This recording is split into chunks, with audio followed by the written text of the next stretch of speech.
Надо Родине помочь. Сейчас трудно, нужны люди, мотивация.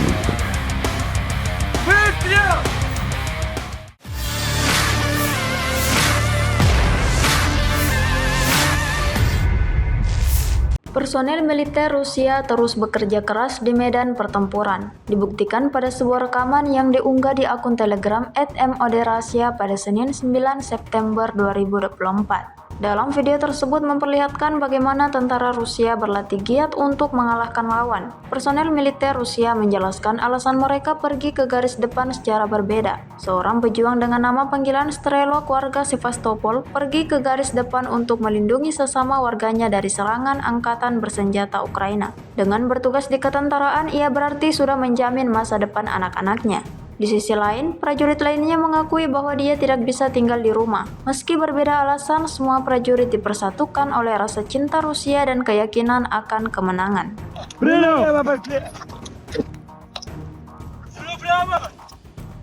Надо Родине помочь. Сейчас трудно, нужны люди, мотивация такая. Я сюда пришел защищать свою родину и в итоге описать это все в книге. Как это все было. Не смог сидеть дома ровно на месте. Пошел в военкомат.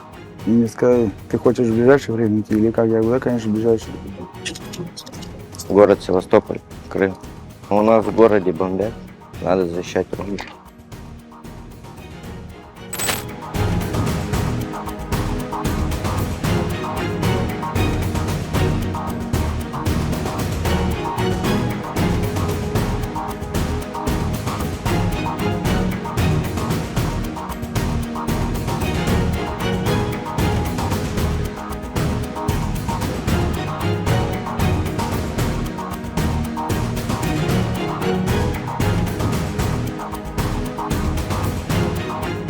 Download Tribun X sekarang, menghadirkan lokal menjadi Indonesia.